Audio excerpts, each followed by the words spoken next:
Peux-tu imaginer ce que cela signifie d'être dépouillé de tes vêtements devant une salle pleine de cardinaux, d'ambassadeurs et de nobles qui observent en silence comme s'il s'agissait d'un rituel légitime? L'air imprégné d'encens ne parvient pas à cacher la crudité de la scène. Un corps enfantin soumis au regard scrutateur d'hommes qu'elle n'avait jamais vus, tandis que la famille assiste impassible, feignant que ce spectacle grotesque fait partie de la tradition. Et à la fin, quand les regards se lassent et les mots s'éteignent, cette fillette est livrée à un homme bien plus âgé, qui sourit satisfait, tandis que la porte se referme de l'extérieur avec un bruit sec qui annonce le début de l'enfermement. Tu as à peine 13 ans, c'est ta première nuit de noces. Ce qui pour d'autres serait un motif de célébration, pour toi devient la confirmation que ta vie ne t'appartiendra jamais. Lucrèce Borgia, dont le nom a traversé les siècles couverts de rumeurs et d'ombres, ne fut pas la magicienne empoisonneuse des légendes, mais un pion sacrifié sur l'échiquier du pouvoir de l'Italie de la Renaissance. Fille d'un pape corrompu, sœur d'un guerrier implacable, élevée non comme une personne mais comme un trophée destiné à sceller des alliances, son histoire est la chronique d'une violence déguisée en cérémonie, d'une innocence transformée en monnaie d'échange. Beaucoup croient la connaître, mais ce qui est répété dans les manuels et les romans n'est qu'un masque.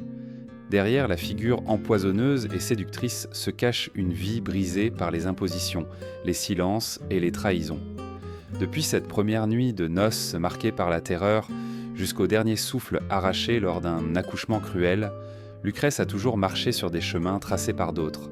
Son existence fut un sacrifice constant au nom du pouvoir. Si tu crois avoir entendu l'histoire de Lucrèce Borgia, prépare-toi.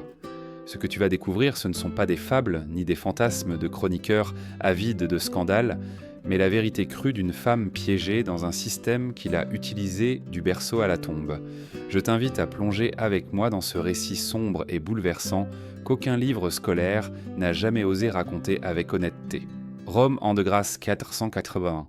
La ville brûlait entre l'odeur solennelle des messes et le murmure dangereux des conspirations, quand naquit une fille destinée à ne jamais connaître une existence commune. Son nom était Lucrèce Borgia. Fille de Rodrigo Borgia, cardinal ambitieux d'origine espagnole, et de Vannozza Catanei, la maîtresse la plus constante de cet homme assoiffé de pouvoir. Dans d'autres familles, la naissance d'une fille était un motif de joie intime. Chez les Borgia, c'était le début d'une stratégie. Pour eux, les enfants n'étaient pas le fruit de l'amour ou du hasard, mais des armes soigneusement aiguisées comme pour l'avenir. Dès le berceau, Lucrèce fut modelée comme un trésor à exposer, non comme une enfant à aimer. Tandis que les jeux résonnaient dans les cours d'autres maisons, elle apprenait à danser avec grâce, à réciter des vers latins avec précision, à jouer des instruments comme si chaque note faisait partie d'un examen secret. Son enfance ne fut pas marquée par des rires libres, mais par des leçons interminables qui la transformaient en spectacle. À 5 ans, elle maîtrisait déjà plusieurs langues, mais non pour s'exprimer ou rêver. Elle le faisait pour impressionner, car tout dans son éducation n'avait qu'un seul but, faire d'elle un trophée parfait pour le noble que son père choisirait.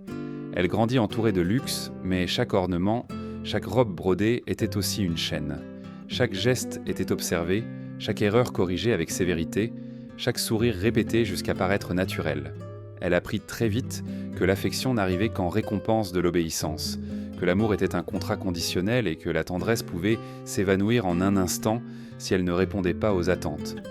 La fierté que son père ressentait pour elle n'était pas celle d'un parent, mais celle d'un marchand qui protège un précieux investissement.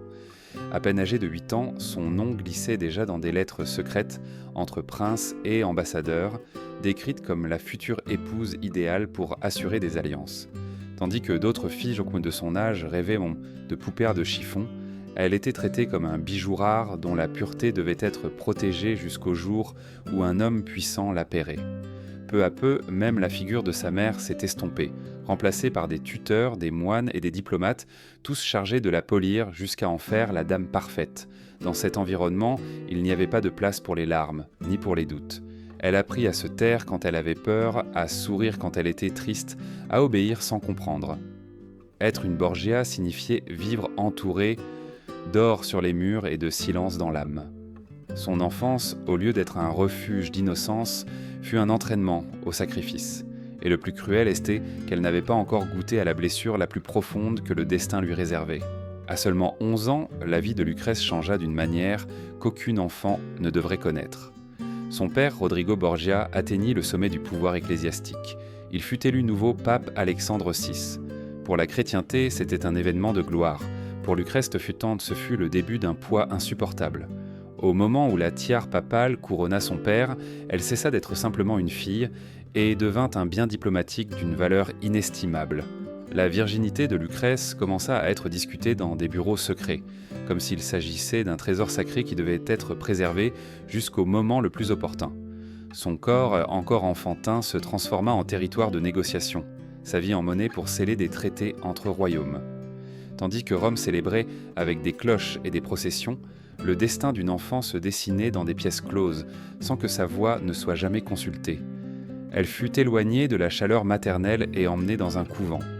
Officiellement, il était dit que ce déplacement était pour compléter son éducation, pour la cultiver en vertu et dévotion. La vérité, cependant, était plus crue et plus froide.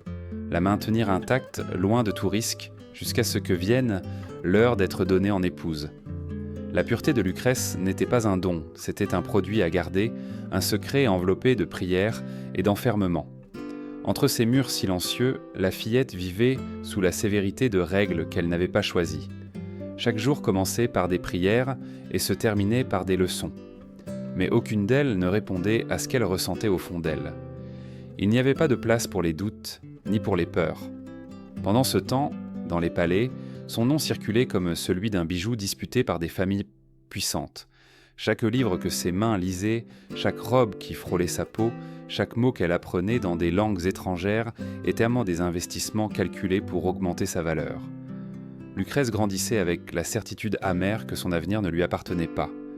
Il n'y avait dans son horizon aucune possibilité de dire « non », car à cette époque, la désobéissance n'était pas un geste, c'était une sentence. Refuser un mariage pouvait coûter non seulement la réputation, mais la vie. Ainsi, tandis que le monde extérieur discutait de son prix et de son destin, elle attendait en silence le jour où elle devrait cesser d'être une enfant pour se transformer, contre sa volonté, en épouse.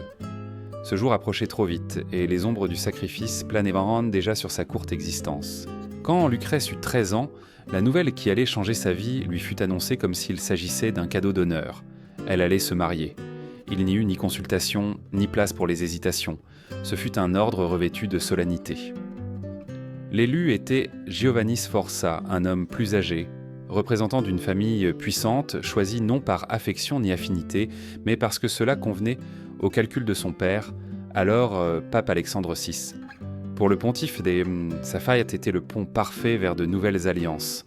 Pour la jeune fille, c'était la perte définitive de son enfance. La cérémonie fut célébrée avec toute la splendeur que pouvait déployer la cour papale. Des palais décorés de tapisseries, des tables débordantes de mets, de la musique résonnant dans chaque salon et des ambassadeurs venus de tous les coins de l'Italie. Les convives trinquèrent au vin, tout en se serrant la main et en souriant, célébrant un contrat déguisé en mariage. Sous les lumières des chandeliers, le monde voyait une fête, mais dans le cœur de Lucrèce, il n'y avait pas de joie, seulement un tremblement silencieux. Elle était trop jeune pour comprendre ce qu'on attendait d'elle et personne ne s'arrêta pour le lui expliquer. Car à cette époque, le mariage ne se consommait pas à l'autel mais dans l'alcôve, et ce qui devait être un acte intime se transformait en un cruel spectacle de contrôle. Il était coutume que la première nuit fût surveillée et qu'au matin des preuves de la consommation de l'union fussent montrées. Imagine la pression, une enfant à peine sortie des jeux, poussée à accomplir un devoir imposé, tandis que le monde attendait des signes d'obéissance. Certains chroniqueurs suggèrent que Giovanni hésita, qu'il ne consomma peut-être pas immédiatement cette union.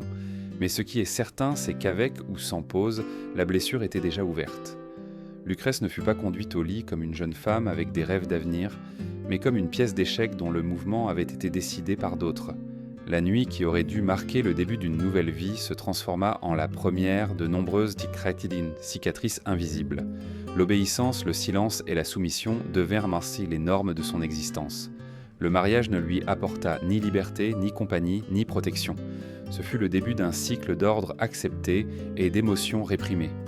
Avant même d'apprendre à être femme, Lucrèce comprit que son destin ne lui appartenait pas, que son corps et sa volonté étaient la propriété de ceux qui commandaient. Et ainsi, enveloppée d'or et entourée de murmures, elle commença à comprendre qu'elle était qu'elle était piégée dans un engrenage implacable, dont elle ne pourrait s'échapper. Le mariage de Lucrèce avec Giovanni Sforza ne tarda pas à devenir un obstacle au plan de son père. Les alliances qui, au début, semblaient avantageuses, cessèrent en somme rapidement d'être utiles à l'ambition d'Alexandre VI. Et quand un pacte cessait de servir les Borgia, il ne se rompait pas en silence. Il était détruit avec fracas et humiliation. L'union devait être annulée, mais à cette époque, le divorce n'était pas chose simple.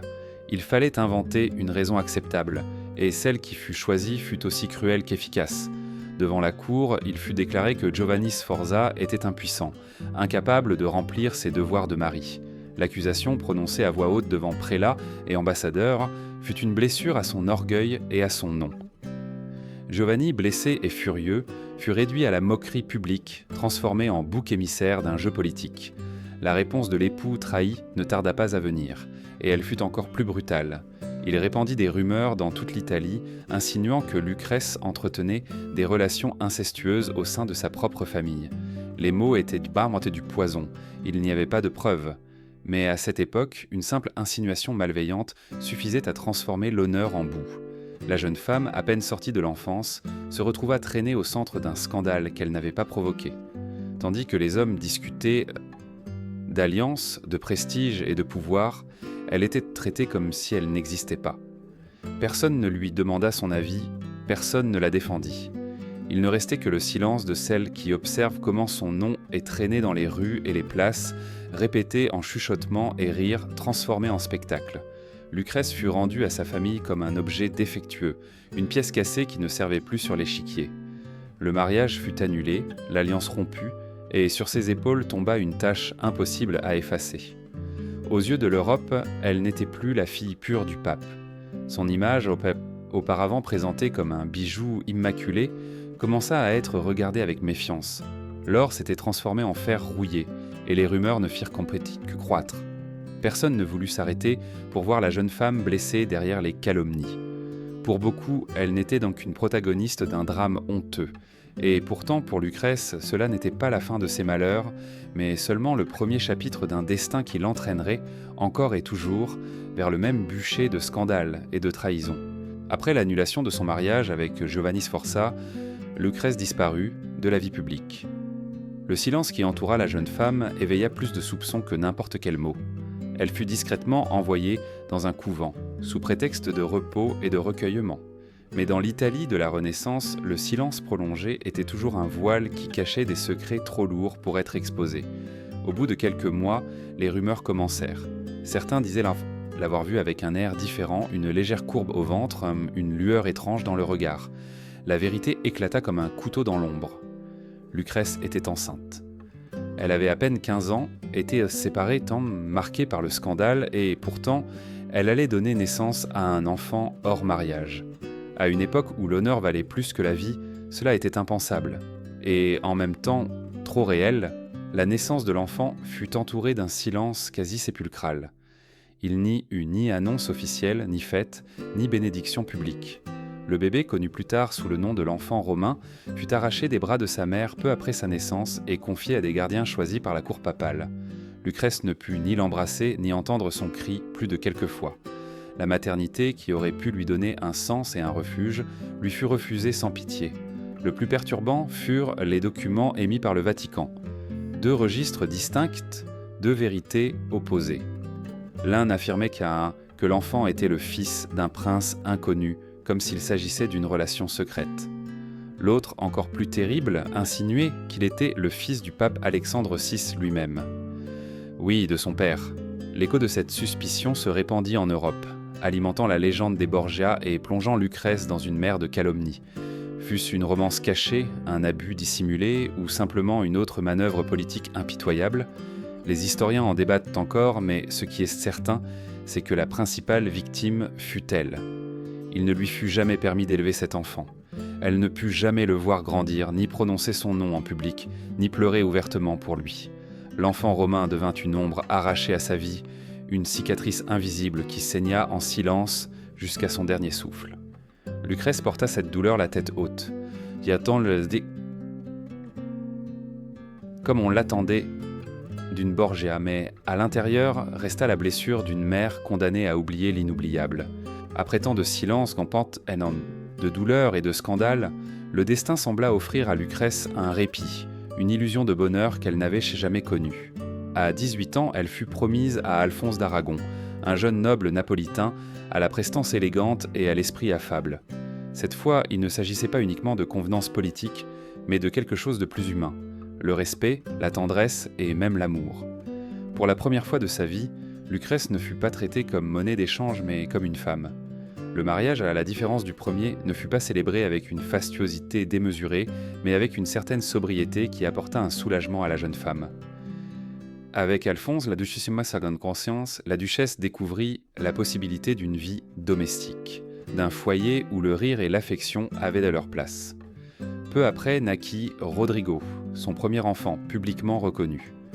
En ce petit être, elle trouva l'espoir d'un avenir différent. Elle n'était plus seulement fille ou épouse, mais mère, et autour de cet enfant se tissait une promesse de vie normale qu'elle n'avait jamais expérimentée. Pendant quelque temps, Lucrèce vécut ce qui lui avait été refusé depuis l'enfance, une routine sans peur, la chaleur d'un époux qui la traitait avec respect, la joie de bercer un enfant, le sentiment d'appartenir enfin à une vraie famille et non plus seulement à une stratégie. Mais ce calme était fragile, trop lumineux pour une dynastie comme les Borgia. César Borgia, son frère, devenu chef militaire de la famille, regardait Alphonse avec méfiance. L'alliance avec Naples avait cessé de servir les intérêts du Vatican et un mariage heureux ne pouvait s'interposer dans les plans de pouvoir. La machinerie implacable se remit en marche. Une nuit sur les marches du Vatican, Alphonse fut attaqué par des hommes cagoulés. Des coups de couteau répétés déchirèrent son corps. Il survécut un instant, se vidant de son sang entre les mains désespérées de Lucrèce. Elle le soigna avec dévotion, implorant une aide médicale. Mais les médecins envoyés semblaient donc plus spectateurs que sauveurs. Ils ne soignaient pas, ne guérissaient pas, ils observaient en soi seulement, comme s'ils attendaient clairement que la vie s'éteigne sans bruit. Encore affaibli, Alphonse résista quelques jours, accroché à l'espoir de son épouse, jusqu'à ce qu'une nuit il soit retrouvé mort dans son lit. La version officielle parla de complications. La vérité, cependant, se murmurait dans chaque couloir. Il avait été étranglé, assassiné en silence, probablement sur ordre de quelqu'un portant le même nom que Lucrèce. Pour la jeune duchesse, ce fut un coup dévastateur. Elle perdit le seul homme qui l'avait traité avec humanité, le père de son fils et peut-être le seul véritable amour qu'elle eut dans sa vie. Et le plus cruel fut qu'elle le perdit en sachant qu'elle ne pouvait pas crier, qu'elle ne pouvait pas accuser, qu'elle ne pouvait même pas montrer un deuil trop visible. Parce qu'elle restait une Borgia et les Borgia ne pleuraient pas. Les Borgia avançaient, même s'ils étaient brisés de l'intérieur. Après la tragédie d'Alphonse d'Aragon, la vie de Lucrèce prit une autre direction en apparence, bien qu'en essence, elle restât liée à la même chaîne de sacrifice. Elle fut envoyée à Ferrare, où elle devint duchesse. De loin, sa vie semblait tranquille, élégante, enveloppée dans le faste des cours et le calme des palais. Mais derrière les murs décorés, la réalité était celle d'un cycle cruel et silencieux qui emprisonnait son corps. Son existence fut réduite à une routine impitoyable, grossesse-accouchement, brève récupération et de nouveau grossesse.